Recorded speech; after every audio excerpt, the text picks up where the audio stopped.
What would you do if the woman who once saved you from a burning shed reappeared 15 years later begging for food, carrying a secret that could change everything? Many years ago, in the quiet eastern village of Amui, the sun had long dipped beneath the treetops when 3 boys stumbled through the tall grass, muddy and breathless. Their bare feet were torn, their faces streaked with smoke, and their eyes, wide with fear, searched the dark like hunted animals. Malik Rivers, the oldest of the 3, was only 12, but already knew what cruelty felt like. He held tight to the smaller hand of Trey Dawson, who had scraped his knee, trying to crawl under a broken fence. Jordan Blake, quiet and watchful, limped behind them, cradling a scorched rag in one arm. They had escaped, barely. The shed had burned faster than they expected. A punishment gone wrong, locked inside by a merchant in Onitsha who claimed they stole leftover food, but they hadn't stolen. They'd only begged. They were orphans, taken from different corners of the East, sold as house servants, forgotten by the world. That night, they'd planned to run, but the fire started when Trey knocked over an oil lamp. They hadn't meant for it, but now the merchant would be after them. And they had nowhere to go. As they crouched beneath the thick river leaves, silent and shivering, a soft sound approached, footsteps on damp grass. "Why are you hiding here?" a voice asked, gentle and curious. Malik jumped to his feet, fists clenched, ready to fight or flee. But what he saw made him freeze. It wasn't a guard.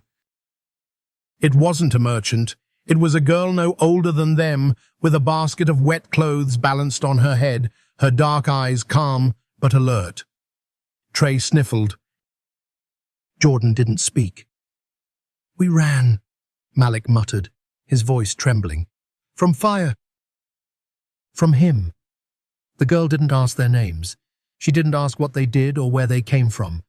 She simply tilted her head, as if trying to understand a puzzle with no pieces. "You're hurt," she said softly.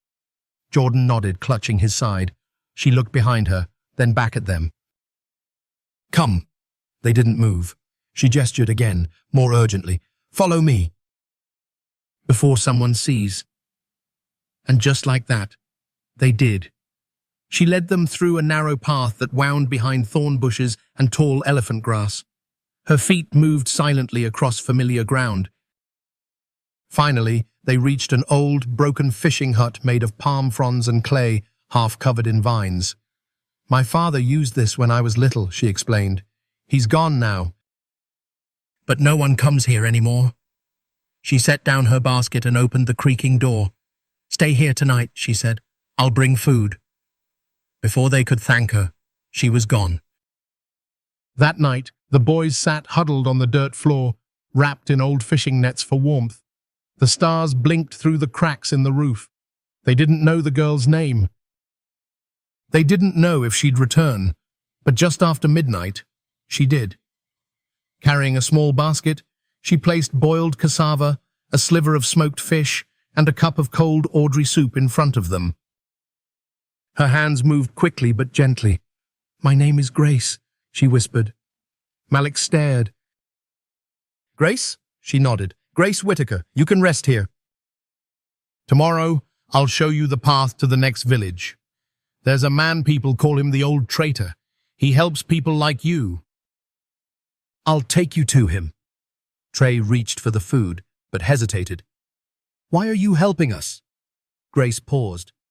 Her eyes, though young, held something ancient. "Because once, someone helped me." The next morning, true to her word, Grace walked with them at dawn. She carried nothing but a small satchel, her hair tied with a faded scarf. The boys followed her through narrow trails, across shallow streams, and under hanging vines. They reached the edge of the next town by noon. "There," she pointed. "He lives in that house with the red roof." "Knock twice. Say Grace sent you." Malik turned to thank her, but she was already backing away. "Wait," Jordan called. "Will we see you again?" Grace shook her head. "No, but that doesn't mean I'll forget you." and before they could say another word, she disappeared into the trees.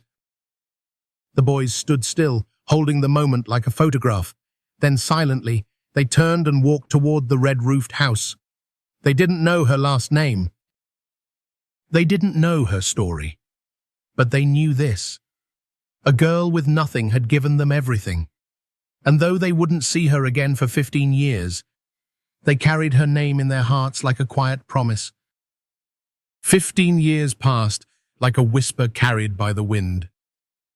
The three boys, once barefoot, broken, and forgotten, had become legends in their own right.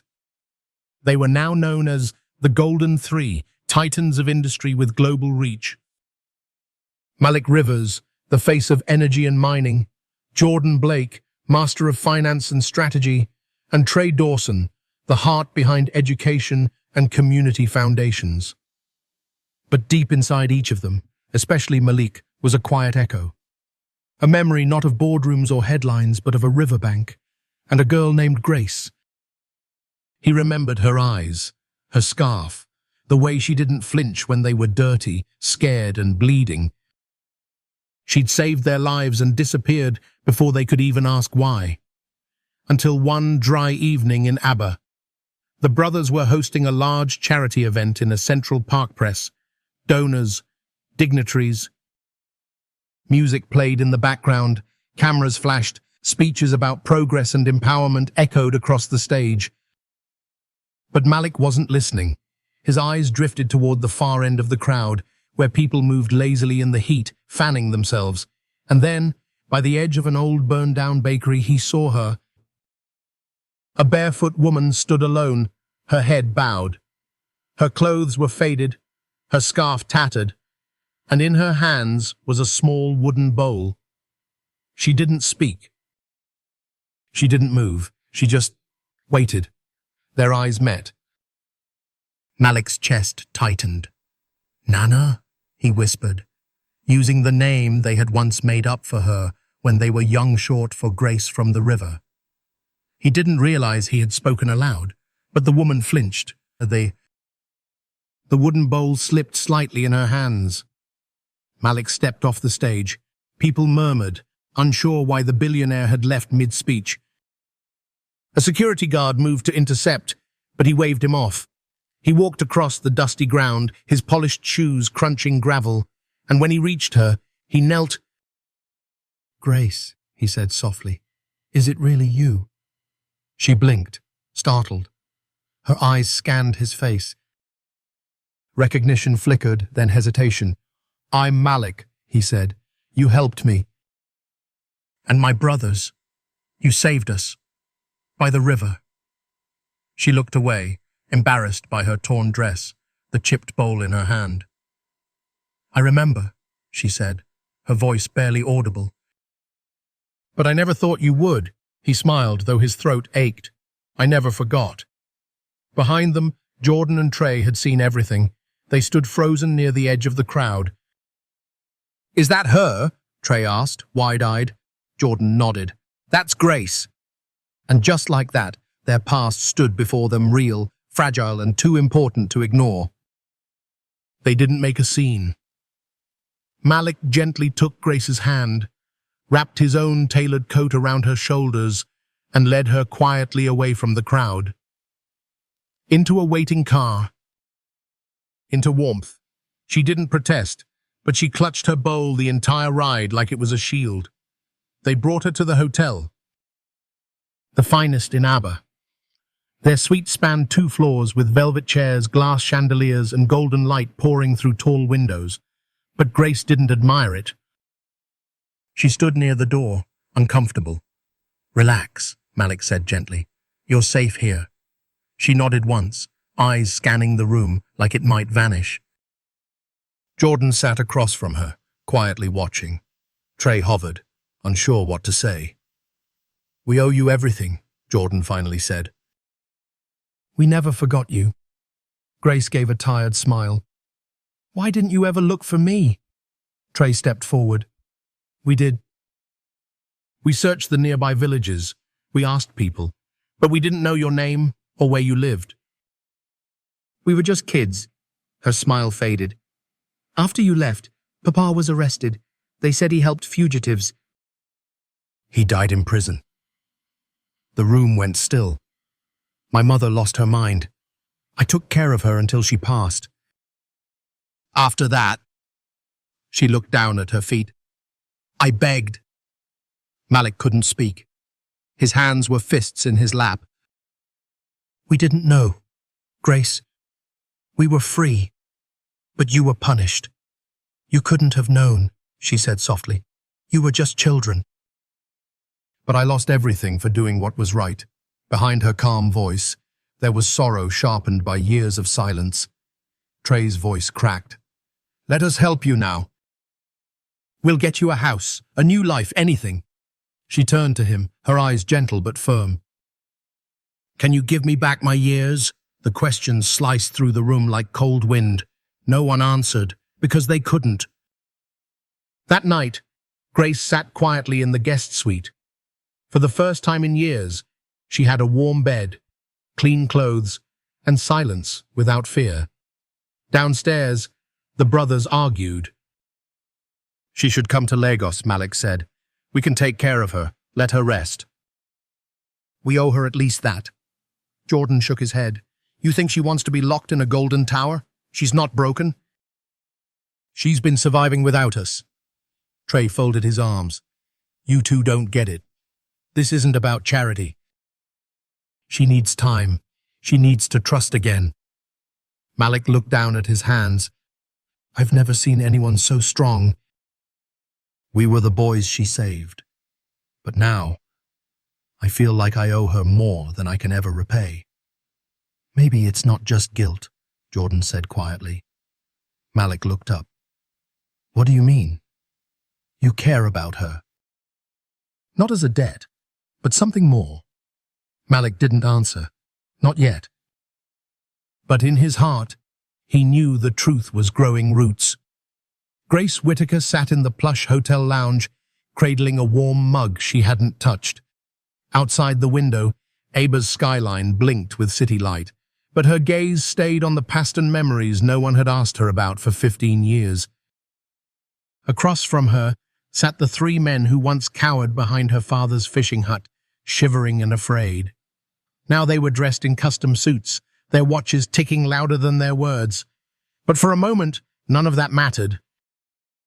Malik Rivers leaned forward, voice soft. Grace, what happened after we left? She looked down at the scarf folded in her lap, once her mother's, now frayed with time. Then she spoke. My father was arrested a week later. Silence. They said he was harboring runaways, that he helped fugitives escape. Of course, they didn't call you children, just criminals. Malik's jaw tightened. They came at night, she continued, voice steady, despite the tremor in her hands. Broke our door, took him in chains. I ran after them, screaming. Mama collapsed. He never came back. Trey swallowed hard. He died? She nodded. In prison, malnourished, beaten. They never let me say goodbye. Jordan Blake closed his eyes, his shoulders heavy. And your mom? Malik asked, though he wasn't sure he wanted to know. Grace took a slow breath. She lost herself, talked to shadows, screamed at dawn. Refused food, I stayed, took care of her. Sold bread in the market, slept on church steps. But she passed away 2 winters later. I buried her alone. No one spoke. Not because they didn't care, because the truth hit too hard.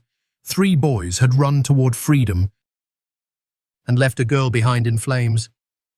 I wondered after that, Grace added.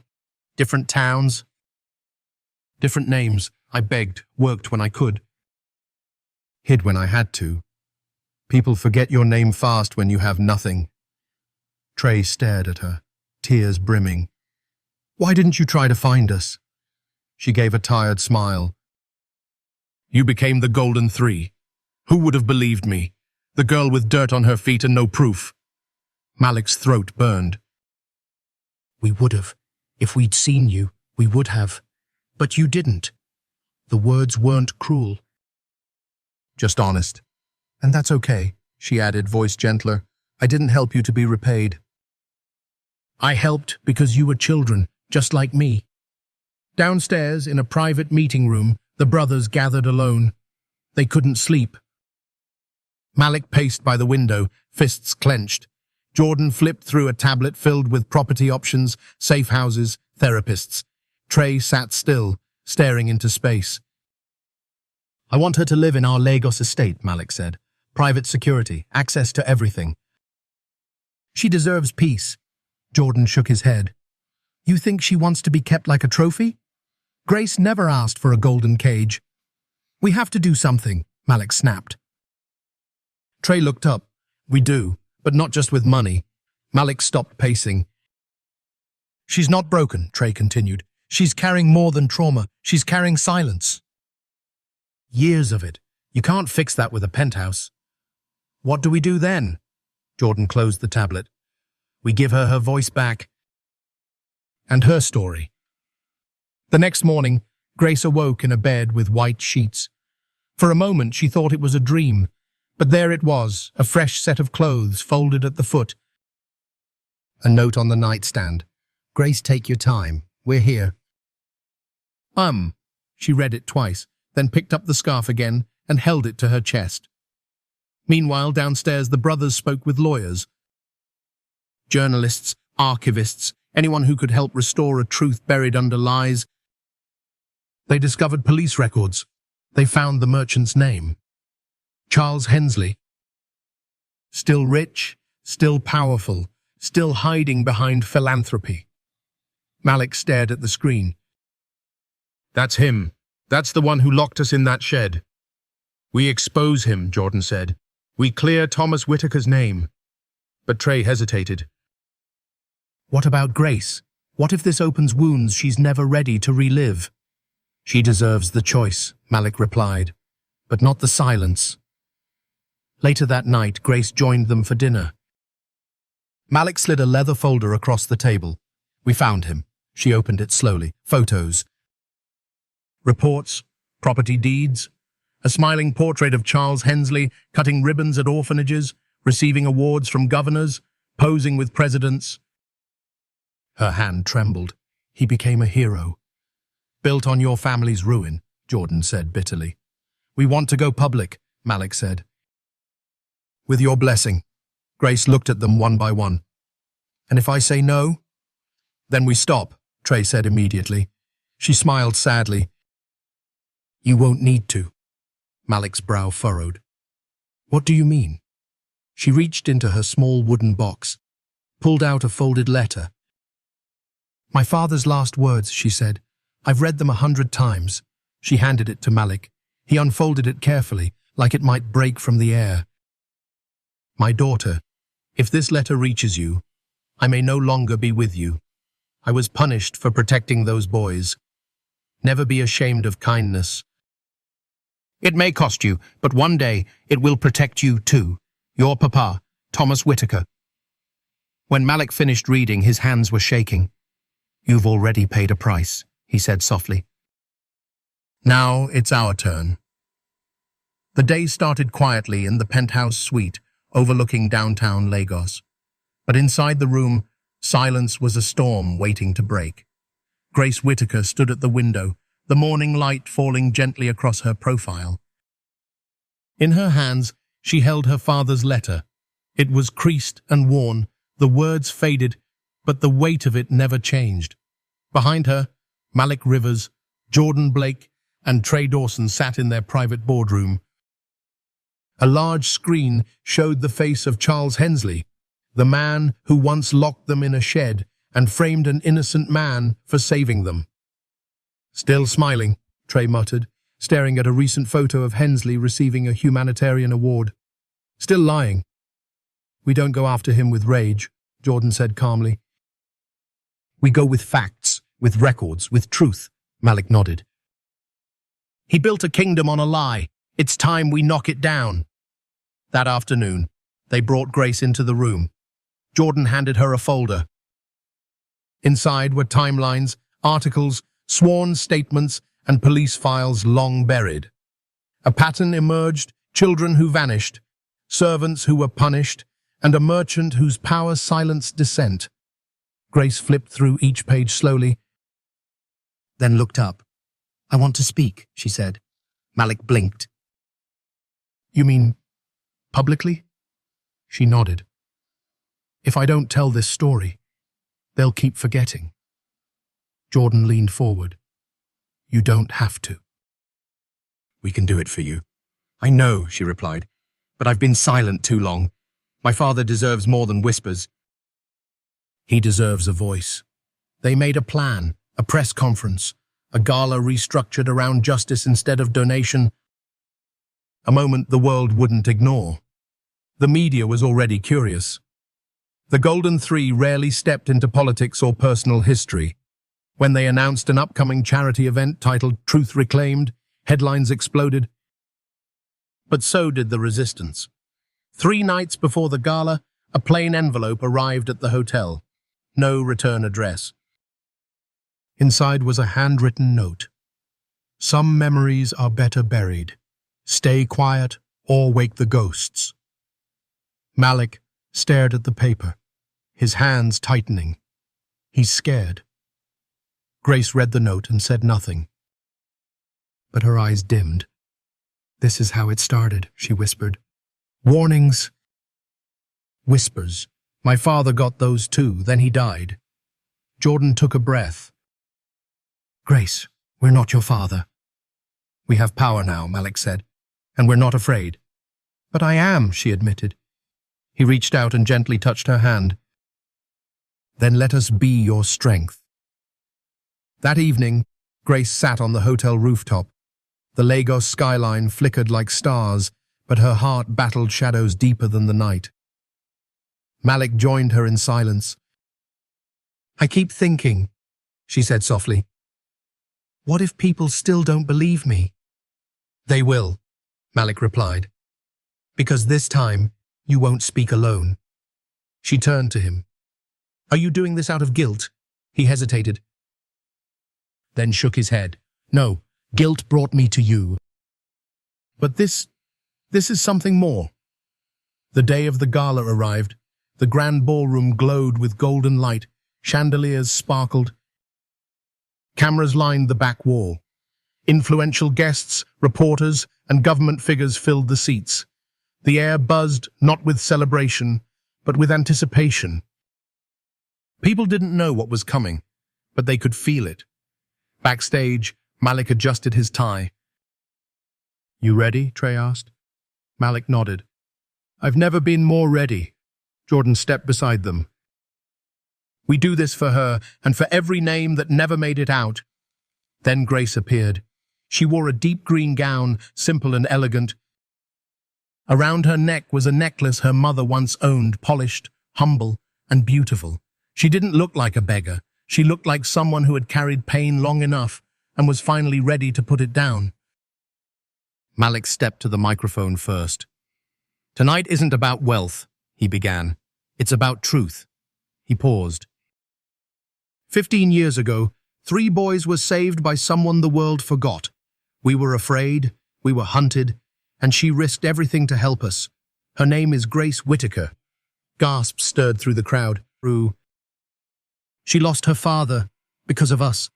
She lost her childhood, her home, her peace, but she never lost her courage. He turned, extending his hand. "Grace, the stage is yours." She walked out slowly. Lights hit her face, whispers stopped, and for a second, everything was still. Grace looked down at the speech Jordan had written. Then, without warning, she dropped the paper. She spoke from her heart. "I was a child when I hid 3 boys from harm," she said, her voice steady. "I didn't know what would come. I didn't know my father would die in prison. That my mother would go mad. That I'd end up on the streets with a wooden bowl." Silence. "But I never regretted it." "Not once. Because doing what's right, even when it costs you, matters." Gasps. Murmurs. "I'm not here for revenge," she continued. "I'm here for truth, so that my father's name is no longer tied to shame, but to courage." and so no child has to grow up thinking the world will never listen. She paused. I ask you not for pity but for remembrance. Let justice start with one name. And let it never end. The room exploded in applause. People stood. Reporters cried. Cameras captured every second. But in the shadows, someone else watched. Charles Hensley. He didn't clap. He didn't blink. He simply reached for his phone and made a call. She wants war, he growled. Let's see how far she's willing to go. The morning after the gala, Grace Whittaker awoke to a world she didn't recognize.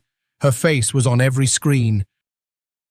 Clips of her speech raw, emotional, unapologetically honest, were playing on morning shows across the country.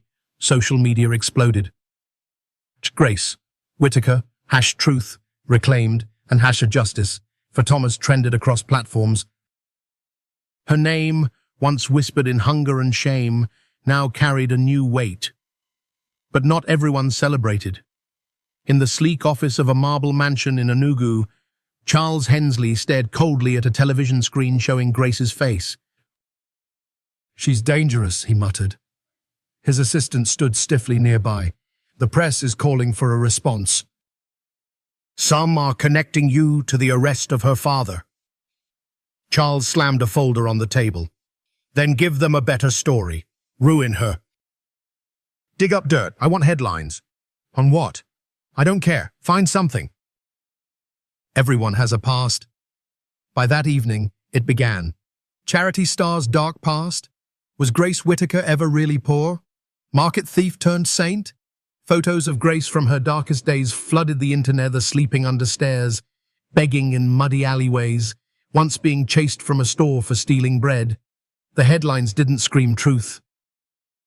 They whispered doubt. Even though the photos were real, the captions were twisted. The timing, calculated. Grace sat in the hotel lounge, clutching her scarf. She stared at the screen, lips trembling. I knew this would happen, she whispered. Malik stood beside her, furious. We'll issue statements, hire PR, threaten lawsuits. No, she said, rising slowly. This time I speak for myself. The next day she called a press conference. No stage. No ballroom. No designer gown. Just a simple blouse, a faded wrapper, and bare feet. The reporters came, some skeptical, others already defensive. The cameras rolled. Grace stood before them with her hands folded. You've seen the pictures, she began. You've read the headlines. So let me tell you who I am. Silence. I was poor. I begged. I stole on say to feed my dying mother. I slept in gutters and churches and markets, and I carry every one of those days in my bones. Her voice didn't break. I'm not ashamed. I'm not perfect, but I never lied. Cameras clicked. Phones recorded. I didn't ask to be a symbol. I only asked that my father's name be cleared. He was a good man, a kind man, and no headline can take that from me. She looked into the lenses, steady and calm. I don't speak because I want attention. I speak because for years I was invisible, and I know there are others out there like me, waiting, hoping, aching to be seen. I speak for them too. Applause erupted. Even reporters who came to question her lowered their cameras. She had nothing to hide. And in that moment, the smear campaign collapsed under its own weight. Back at the hotel, the brothers watched it all unfold on TV. She's stronger than all of us combined, Trey muttered, eyes wide. Jordan nodded. She didn't fight fire with fire. She brought light instead. Malik didn't speak. He couldn't. His heart was too full. But deep inside, something shifted. This wasn't just admiration. It was something deeper. Something permanent. That night, Grace returned to the hotel rooftop. The stars were out. She looked up, breathing deep, letting the air fill every scarred place inside her. I did it, Papa, she whispered. I didn't run. Footsteps approached. It was Malik. He stood beside her for a long time without speaking. I'm proud of you, he said finally. She smiled. You always say that. Because it's always true. She turned to face him. You stood by me. Even when it got ugly. Malik's gaze softened. Grace, I didn't just stand by you. I learned from you. Every day, she lowered her eyes. People are still watching, still judging. He stepped closer. Then let them see who you are. Let them witness what courage looks like. She didn't respond. But in her silence, there was peace. In a different part of the city, Charles Hensley stared at a headline that read, Grace Whittaker, the voice the world tried to silence. He cursed under his breath. The smear had failed. But he wasn't finished. He pulled out a file from a drawer, a fake confession letter, crafted to look like it came from Thomas Whittaker himself. I, Thomas Whittaker, knowingly harbored fugitives and was compensated for doing so.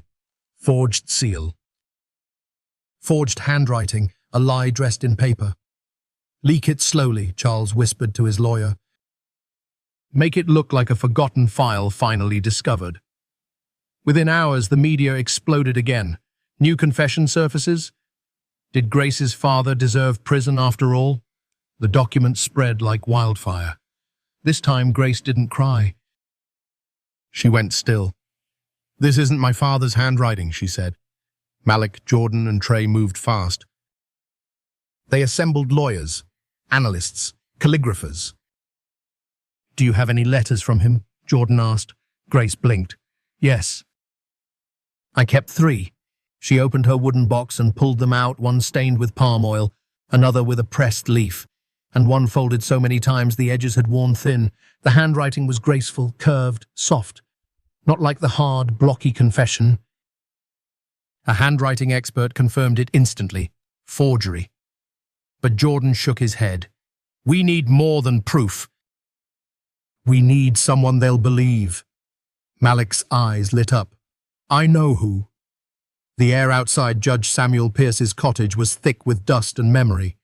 The small house sat on a quiet hill outside the city, surrounded by flowering trees and silence. It had been years since Judge Pierce retired, his once famous rulings now buried beneath newer headlines and younger faces.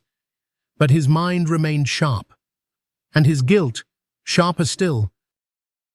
A black car pulled into the driveway. Grace stepped out slowly, holding a small wooden box. Beside her were Malik, Jordan, and Trey, no longer the frightened boys of the past, but powerful men with grief in their eyes. The door creaked open before they could knock.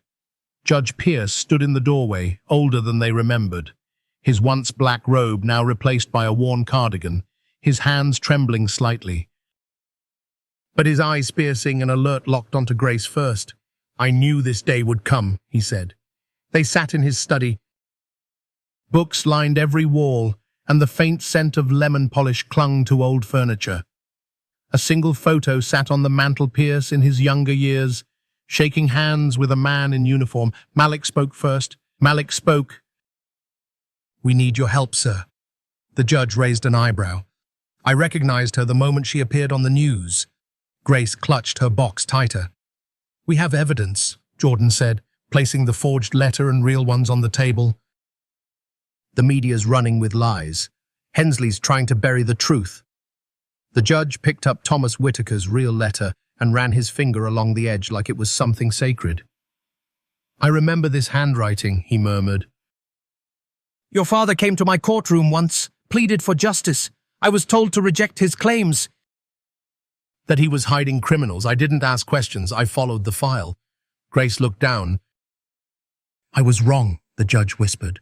I knew it even then. I just didn't fight hard enough. Her voice was quiet. Will you fight now?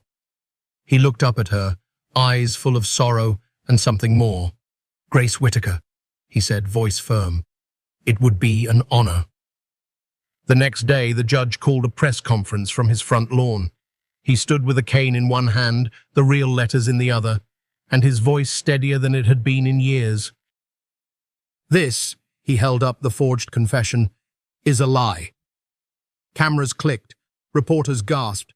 I served for 38 years. I've read thousands of statements. This one is a fabrication, and I failed to protect the man it slanders." He paused. "Thomas Whitaker was innocent. He died because we let the powerful silence the weak, but no more." Behind him, Grace stood quietly, her hands clasped together.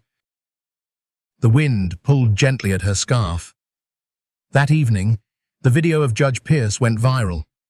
News anchors called it a historic reckoning. Civil rights groups issued statements. Hashtags surged. #Justice for Thomas Nash, the judge, spoke. Grace was right. The tide had turned.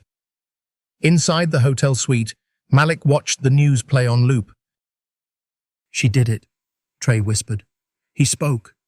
He cleared her father's name." Jordan exhaled slowly. "We might finally be free of the shadow." But Malik wasn't looking at the screen. He was watching Grace, who sat by the window holding one of her father's letters against her heart. "You okay?" he asked gently. She nodded, but her voice cracked. "He was innocent all along, and the world finally knows." Malik stepped closer. "You gave him back his dignity." "No," she said softly. "You all did. I just carried his memory." Malik took her hand. "You carried it better than anyone ever could." She looked at him, her eyes full. "Do you think he'd be proud?" "I think," Malik said, "he'd be amazed." Meanwhile, in his office, Charles Hensley paced like a caged wolf. The confession had failed. The judge had spoken. The court of public opinion had turned. His lawyer entered, pale. "We're being investigated. The fake document has been traced. If you don't step back, they'll charge you." Hensley's mouth twisted. "They think they've won?" The lawyer looked away.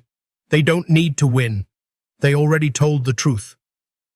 Back in Lagos, Grace and the brothers prepared for the next step, rebuilding the name that had been buried and honoring the father whose life had been stolen. "I want to publish this," Grace said one night, holding the wooden box. "His story, his words. Not as a victim, but as a legacy." Malik nodded. "We'll help you." A few days later, she received a package. A leather-bound book. On the cover, hand-stitched in gold leaf, the letters of Thomas Whitaker. Grace opened it slowly. Every page was carefully preserved. His words, his voice, his love. A single tear rolled down her cheek. That night, she placed the book on her bedside table. Beside it, she left the scarf her mother once wore, folded neatly. She slept peacefully for the first time in years. Because justice had come not in anger or revenge, but in truth. And truth, once spoken, could never be silenced again. It started with lanterns. Children from Lagos to Abadan released paper lights into the evening sky, soft orange, gentle blue, one by one, drifting like stars over rooftops. Each lantern had a name written on it. Thomas Whitaker. For Grace. For truth. Her speech, the judge's testimony, and the release of her father's letters had sparked something larger than any of them imagined. Churches dedicated sermons to mercy and justice. Universities quoted her story in ethics classes. Talk shows spoke not of scandal, but of survival and dignity. And in the heart of the movement stood one woman, barefoot on a rooftop, clutching a leather-bound book and whispering to the sky, "Thank you for seeing me." Across the city, Charles Hensley seethed. He watched clips of Grace walking through schools, hugging children, launching a scholarship fund in her father's name. Every news outlet called her the girl in green, a symbol of grace and grit. "Enough," he spat. "If they won't turn on her, I'll make them." His team assembled late into the night. This wasn't about denial anymore. It was retaliation. They released a document allegedly signed by Gracia, fabricated admission, claiming she'd falsified her entire story for fame. The letter was clumsy, the language wrong, but the timing was precise. Within hours, rumors swirled. Was it all a scam? Manipulated a nation? What does Grace gain from being a victim? Screens buzzed with speculation. At sunrise, Malik Rivers burst into Grace's suite holding his phone. Don't look online. She looked anyway. Every headline stabbed. She didn't cry. Not this time. She sat on the edge of the bed, silent. Jordan and Trey joined minutes later, breathless and angry. This is desperate, Jordan growled. No handwriting analyst in the world would believe that's yours. Trey added, we already have the judge. We have your real documents. We'll sue, we'll fight. But Grace raised a hand. Let me, she said. That afternoon, Grace called an unscheduled press appearance. No podium, just her. The sun was high, casting shadows beneath her eyes, but she stood tall. I've been accused again, she said, this time of lying about my past. About my father. A pause. I've spent most of my life in silence begging to be seen, not as a victim, but as a human being. Cameras zoomed in, reporters fell still. You can forge a signature, you can fake a letter, but you cannot fake pain. You cannot fake hunger. And you cannot fake the years I lived without a name. She pulled from her satchel the original letters from her father. She unfolded them slowly, held them high. This is my truth, and it doesn't come in headlines. It comes in scars. A hush, then applause, then standing ovation. But Hensley didn't stop. That night, he tried to flee the country. With a fake passport, a private jet, and the same smugness he wore the day he lied to the police about 3 terrified boys. He didn't make it past the border. Interpol caught him before the plane door closed, and the next morning, the world woke to breaking news. Charles Hensley arrested for document fraud, human rights violations. The nation exhaled. Grace didn't celebrate, not loudly, not yet. She sat in the back of a small chapel beside Malik, watching the sunrise through stained glass. He reached for her hand. You stood through the worst storm, he said. She looked at him. And now? Now we rebuild. The world didn't forget her again. The press named her among the most influential women of the year. Children wrote essays about her courage. Mothers whispered her name into bedtime prayers. She was no longer the girl with a wooden bowl. She was Grace Whittaker, the woman who stood when it mattered. But in private, she still woke from dreams of riverbanks, of prison bars, of a father's last letter. She didn't want a statue. She wanted restoration. And so, she made a choice. One morning, she walked to the home of a widow's sewing collective, women she once begged beside, and sat down at their humble table. I want you to make me a dress, she said. Of what fabric? One woman asked. Of the same cloth my mother used to wear. Angora cotton, soft, faded. They smiled. Is it for a wedding? Grace blushed. No, it's for something more important. The morning light poured gently through the windows of the estate. Birds chirped just beyond the garden wall, and the wind rustled the curtains as if the house itself were holding its breath. Grace stood barefoot in the hallway, wearing a simple cotton dress sewn by the widows' group. It wasn't flashy, but it was her, the color of moss and sunrise, the kind her mother used to wear when mornings still meant safety. Today, something was different. Downstairs, the estate had been cleared of visitors. The brothers were gone, the staff discreetly away. Only Malik remained, waiting beneath the mango tree in the back garden. She knew because she had seen him from her window. He had been pacing, then standing still, then pacing again. Grace took a breath, then walked slowly through the halls, her anklet softly tapping against the tile floor. He heard her before he saw her. Malik turned around, eyes widening as Grace stepped into the sunlight. He had no speech prepared. No stage, no crowd, just a small box in his hands. Grace, he said, voice low. I don't know how to say this perfectly, but I need you to hear it with my heart. She stepped closer, her eyes soft but wary. I thought what I felt for you was gratitude, he said. Then it grew into admiration, then something more. And now, I know. He opened the box. Inside was a simple necklace. Not gold, not diamond, just a carefully polished pendant carved from wood, worn with age. Grace gasped. That's my mother's necklace.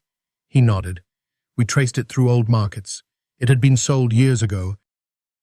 But I knew it the second I saw it in a photo. She was wearing it the day I met you by the river. He held it out with both hands. I'm not asking for an answer tonight, Malik said.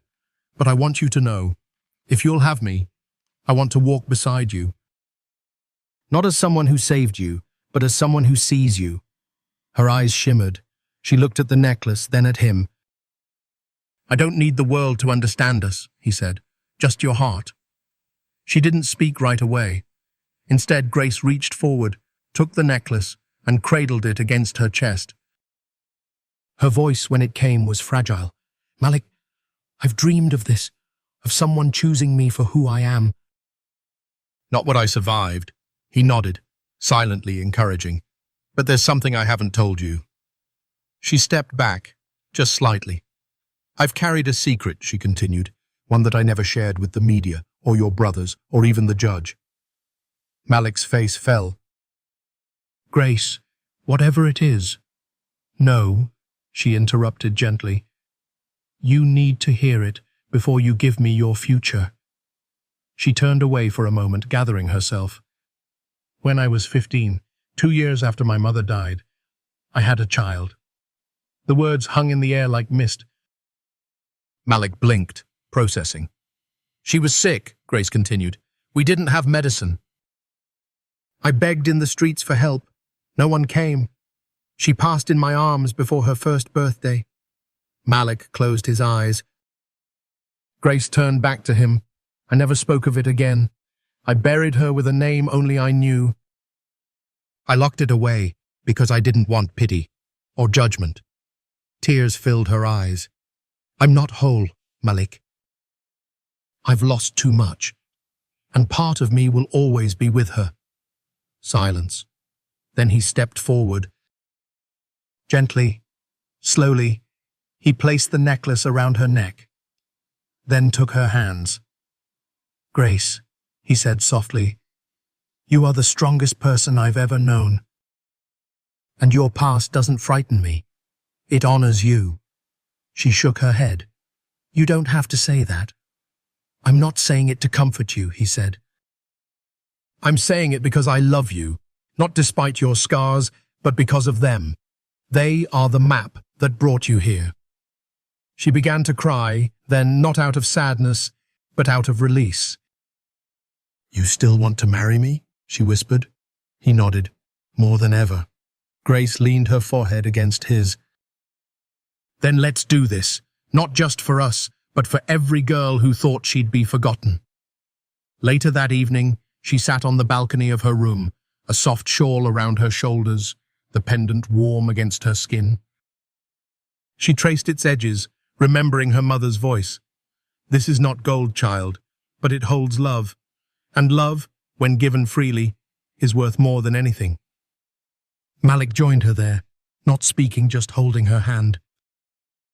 And for the first time in her life, Grace Whittaker felt what no title or applause could give her, a sense of belonging. But even in the quiet of that night, a shadow stirred. In a government office across the city, a sealed file was slid across a desk. A clerk opened it. Inside was a warrant, not for Grace. Not for the brothers, but for a man who had funded Hensley's campaign, and who once signed the order to imprison Thomas Whittaker. Old power was starting to crack. Justice was just beginning, and Grace's story, it was no longer just hers. It belonged to every person who had ever been silenced and chose, finally, to speak. The road to Amway was still red with dust. Grace Whittaker leaned her head against the car window as the old familiar trees came into view. Mango trees lined the narrow path, The same river still curved lazily around the village edge, its water low from the dry season, but whispering the same tune. 15 years had passed since she'd walked barefoot down this road. Then, she was a girl with a bowl and a broken voice. Now, she returned a woman with a purpose and with family beside her. Malik drove quietly, Trey beside him. Jordan sat in the back next to Grace, holding a folded blueprint in his lap. None of them spoke for a while. They didn't need to. The closer they came to the riverbank, the more their memories filled in the silence. The villagers had heard rumors that the Golden Three were returning, that the beggar girl they once called the Ghost's daughter was coming home not in rags, but in honor. Children peeked from windows. Elders stood from their woven mats. Some brought chairs to the road, waiting, and then the car pulled in. Grace stepped out first. Her feet touched the red earth. She didn't move for a moment. Then she smiled. "This is where my life broke," she whispered. Malik stepped beside her, and where it begins again. They gathered under the oldest mango tree, the same one the boys had hidden under so many years ago, muddy and afraid. Grace spoke first, standing before the village. "I was once a child here," she said, "with nothing but a scarf and a secret." She looked around the circle of faces, many familiar, some new. "I begged, I hid, I hoped. And some of you helped me. Others looked away. But today, I return not to blame, but to build." She unfolded a piece of paper and held it high. "We're founding the Thomas Oyoma Center for Children, a home for orphans, a place of food, safety, and stories. No more forgotten names, no more silence." A hush fell, then applause, then singing. And the ground, long quiet, came alive again. Construction began that very day. Bulldozers roared, shovels scraped, women sang as they carried sand in baskets. Men stacked bricks in rhythm. But Grace didn't watch from afar. She tied up her dress and dug side by side with the workers, sleeves rolled, sweat on her brow. "This is sacred ground," she told them. "We build it with our hands, not just our money." Malik smiled as he watched her wipe her forehead with her scarves, still the same scarf she had wrapped around herself on cold nights in the street. "She never changed," he whispered. Jordan added, "She just remembered who she was." That evening, as the sun dipped low over Amui, the four of them sat by the riverbank on stones worn smooth by time. Trey passed around roasted yams wrapped in banana leaves. Malik poured palm wine into wooden cups. They ate slowly, quietly, then Grace spoke. "Do you think they see us?" "Who?" Trey asked. "My parents, the little girl I lost." "The boys we once were." Malik reached for her hand. "If they do, I hope they're smiling." Grace looked across the water, the sky reflecting gold and purple. "I used to think I was poor," she said. "But I was rich in one thing, heart. That's what saved you. That's what kept me alive." "And now it's what's building this village," Jordan added. In the following weeks, the center took shape.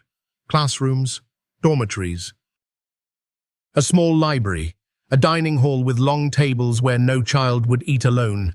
Grace sat with the architects every morning and with the children every afternoon.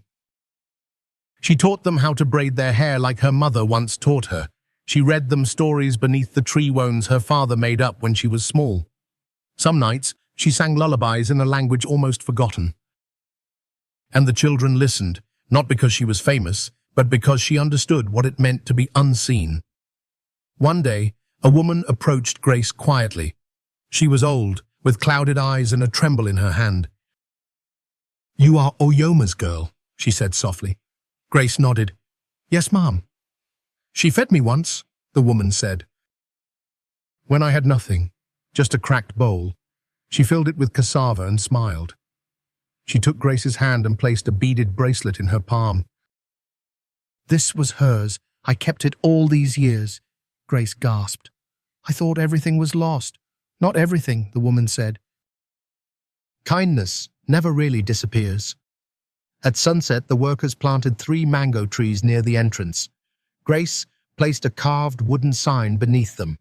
It read, "For every child who waited to be seen, for every parent who was never thanked, and for one girl who gave everything she had, her name, her meal, her voice." That night, the villagers gathered for a celebration. There were drums and lanterns. There were tears and laughter. There was healing. But above all, there was hope. And for the first time in a generation, the village of Amui did not feel like a forgotten place. It felt like the start of something beautiful. The sky over Amui was painted in gold that morning. Soft clouds drifted slowly past the rising sun, and a breeze carried the smell of roasted yams and lemongrass through the village. Lanterns hung from branches, fluttering in the wind like birds preparing to take flight. The day had come. The grand opening of the Thomas Oyoma Center for Children. Grace stood at the mirror in the small guest house just off the main road. She wore a handcrafted gown made from Ankura cotton, the same one her mother used to sew, dyed in emerald green. On her ankle, the old silver bell chimed gently with every step. She took one last breath and opened the door. The village had gathered. Children dressed in matching uniforms ran barefoot across the yard, laughing. Villagers old and young surrounded the new building painted in earth tones, lined with flower beds, and crowned by the 3 mango trees that now stood tall at its entrance. At the front stood Malik Rivers, Jordan Blake, and Trey Dosono. Longer just the golden 3, but men who had finally come home. When Grace stepped into view, the crowd fell silent. She didn't speak immediately.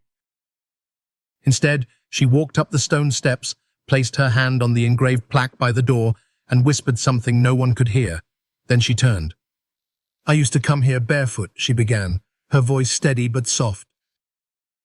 Carrying a bowl, a name no one remembered, and a heart that wasn't sure it could keep beating, she looked at the children. "But even then, I believed in kindness, even when it didn't believe in me." She smiled. "This center is not a charity, it's not a favor, it's a promise that no child will grow up thinking they're invisible." Applause rose. From the crowd, a voice called out, "You're our daughter now, Grace." She laughed, wiped a tear, and stepped aside. Then Malik stepped forward. "I was one of the boys she saved," he said, voice thick with emotion. "But today, I'm here, not just as someone she helped. I'm here as someone who never stopped loving her." Gasps rippled through the crowd. He turned to Grace. "I've carried this with me," he said, reaching into his pocket and pulling out a small wooden box. He opened it slowly. Inside was not a diamond, not a band of gold, but a small carved ring made from the very wood of the mango tree they had once hidden beneath. "This isn't a symbol of wealth," Malik said. "It's a symbol of survival, of love." Of the day, everything started. He knelt. The crowd held its breath. "Grace Whitaker, will you marry me not because the world loves you, but because I do?" Grace covered her mouth, her eyes overflowing. Then she nodded. "Yes," she whispered. 1,000 times. "Yes." The village erupted into cheers. Children jumped, drums began, elders wept. And Grace? She laughed, not the quiet laugh of someone used to surviving, but the full, deep laugh of a woman finally free. That evening, the village celebrated with music and food. The children performed a small skit about a girl who fed 3 hungry brothers, and everyone laughed when Trey pretended to cry with an empty bowl. A choir of orphans sang beneath the lanterns. One boy read a passage from The Letters of Thomas Whitaker. "To be kind is not weakness. It is the strength to choose others, even when no one chooses you." Grace closed her eyes. She could almost feel her father's hand on her shoulder. Later that night, as the stars gathered above, Grace and Malik slipped away from the crowd and walked back to the riverbank. The same stone still sat by the water's edge. She sat on it again, this time in peace. "Do you think they see us?" she asked. Malik wrapped his arm around her. "I think they never stopped." She looked at the village lights behind them. "From pain, we built something beautiful. And from loss," he added, "we found love." They sat quietly for a while, listening to the sound of the river, the one that once nearly swallowed their hope, now carrying their promise forward. Grace looked up at the stars. "I used to think I was forgotten." Malik smiled, pressing her hand. "You were never forgotten. You were just waiting to be seen." And somewhere beyond the trees, in the rustling of mango leaves and the gentle ringing of her anklet, a new chapter began. Not one of survival, but of belonging. Not one of silence, but of voice. Not one of loss, but of legacy. Epilogue. Months later, visitors would come from across the country to see the center. They would read the plaque at the entrance, and beside the founder's name, Grace Whitaker, they'd find the quote that guided it all. "Kindness is the seed, justice is the root. But love, that is the tree." And under that tree, children would laugh.